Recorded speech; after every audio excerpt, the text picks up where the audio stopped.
You are listening to the Be the Bridge podcast with Latasha Morrison. How you guys doing today?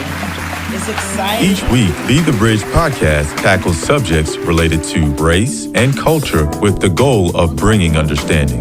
But I'm going to do it in the spirit of love. We believe understanding can move us toward racial healing, racial equity, and racial unity.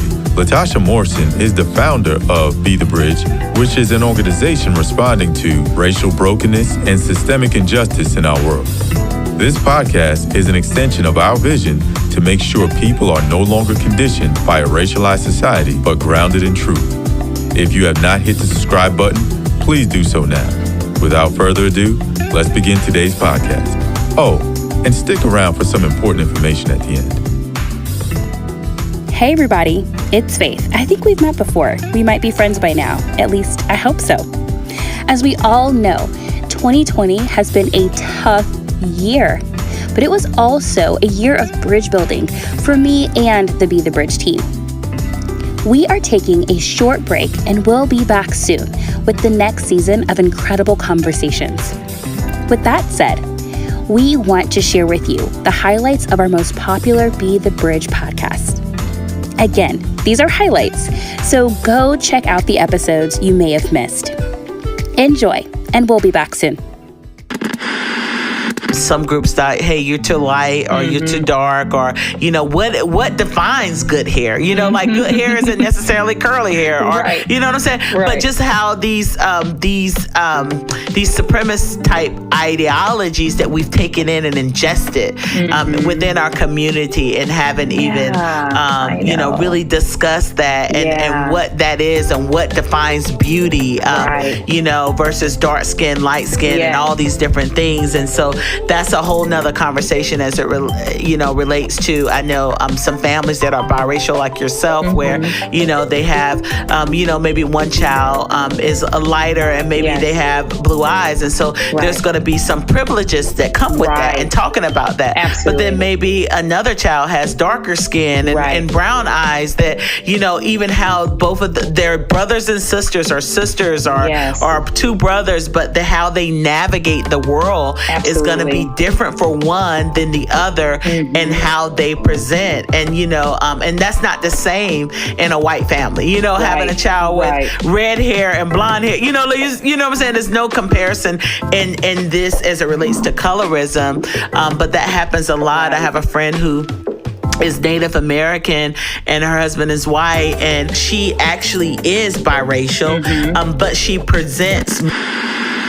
Rich Villados. Discipleship and race. I have a paradigm that I tend to draw from, and in terms of the various layers that we need to consider to have a comprehensive, robust, meaningful conversation. And so when I think about discipling others and creating a formational framework, I think about 6 layers. I think about a theological layer, a historical layer, a sociological layer, a formational layer, an ecclesiological layer, and the political layer. And for me, if you want to add a psychological layer on that as well, you can make it 7. But for me, formation needs to happen along those lines if we're going to have a meaningful conversation about what it means to be the people of God in whatever setting we're in. And so it's often the case that people just look to the Bible and say, where do you see this in the Bible? And of course that's helpful. We need to start there. But there's other areas of discipleship. And so for us, I have used that framework to do a few things. Every year we have a gospel and race conference, and you know, you have been on my list, Latasha. I mean, we've had some amazing people there in the last number of years, and so we were supposed to have something this year, and obviously it got with COVID, and we're wondering about what we're going to do next year. But one of the ways that we've discipled, particularly our leaders, is every year we're inviting some world-class practitioners and experts in this field and addressing those areas of formation. Additionally, one of the things that we do, I just led a training right before COVID happened in the pandemic with 100 of our leaders. And the goal is to help them think through the ways that they've been formed, honestly. And so you talked about Pete Scazzaro and Genogram. And, I've learned much from family systems theory. And part of the book, I'm trying to connect elements of family systems theory into the conversation on race, because, we say at New Life, Jesus lives in your heart, but Grandpa lives in your bones. And what that means is we all have positive legacies from previous generations, but we also have negative legacies from previous generations. And to the degree that we're able to name those legacies, we're going to have a hard time actually naming current reality and allowing the gospel now to transform our hearts and the ways that we live in the world. And so one of the things that we do on a regular basis whenever we teach about race and justice and reconciliation is, can you name the ways you've been shaped by your families of origin in ways that were conscious and in ways that were unconscious? And so one simple exercise that lead people in, and you'd be surprised, you probably wouldn't be surprised, maybe some of your listeners would be surprised by the level of difficulty it is to name the ways we were shaped. And so I put on a form usually, how did your family talk about Black folk? How did your family talk? Or what were the interpreted messages about, East Asians, Chinese, about Middle East? Today's guest, Dante Stewart. Being at Clemson, being Black at Clemson, I don't even know if I was necessarily aware, because being athletes, especially Black athletes, you get trained so well to not deal with race, to kind of be like the transcendent race man. You kind of, like I'm here to play. I'm a football player first. I'm Black second, and so it's like that thing, that when people talk about Christian identity. So I'm not someone who says,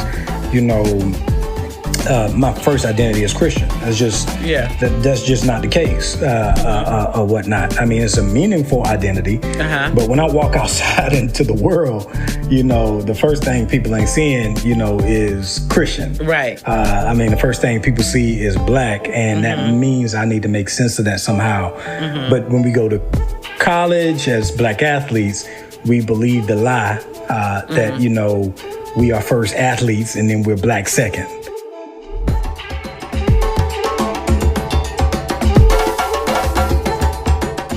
Let's take a really quick break, and we will be back shortly. Be prepared to learn something new.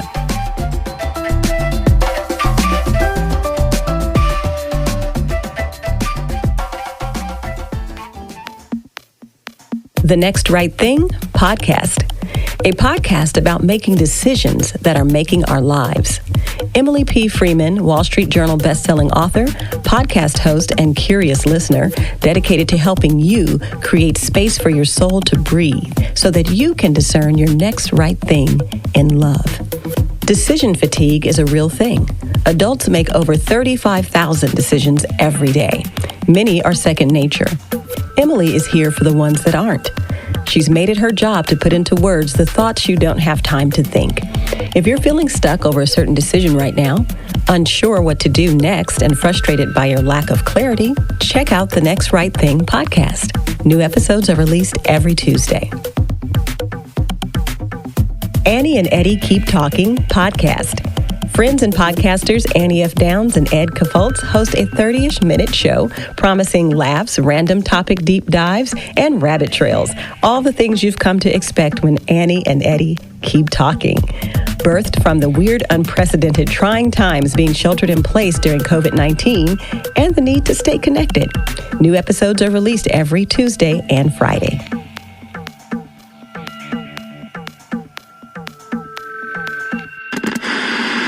Shannon Doyle Bell and Latasha Willer. It's continuing. The journey is continuing, for one, and I've accepted that, and I'm excited about it. Questioning, especially as a young child, and trying to figure out how to define my identity. Biracial and multiracial people have kind of been boxed in racially for very hurtful and sensitive reasons. I had to get to a point, I was okay and I was confident enough to say, this is who I am and this is my identity. To say I'm a biracial Black woman, not just biracial or just Black. Both are important to me to say.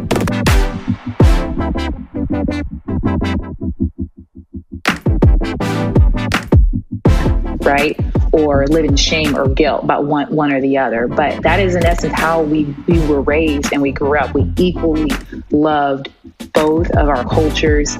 I was raised, I got to both my sets of my grandparents, my dad's Black family, my big mama, we affectionately called my grandmother, Big Mama, raised 15 kids in a segregated Black South.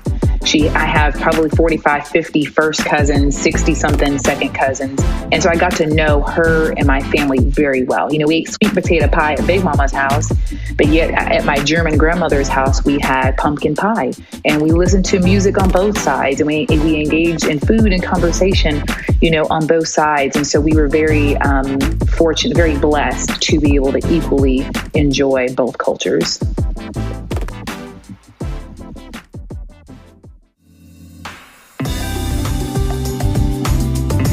Again, these are just highlights, so go check out the entire episode that you may have missed. If you are a member of the Donors Table, go check it out. Thanks for listening to the Be the Bridge podcast. To find out more about the Be the Bridge organization and or to become a bridge builder in your community, go to BeTheBridge.com. Again, that's BeTheBridge.com. If you've enjoyed this podcast, remember to rate and review it on this platform and share it with as many people as you possibly can. You can also connect with us on Facebook, Twitter, and Instagram. Today's show was edited, recorded, and produced by Trayvon Potts at Integrated Entertainment Studios in Metro Atlanta, Georgia. The host and executive producer is Latasha Morrison. Lauren C. Brown is the senior producer. Trayvon Potts was our transcriber. Please join us next time. This has been a Be the Bridge production. Be the Bridge, be the Bridge, be the Bridge, be the Bridge, be the Bridge.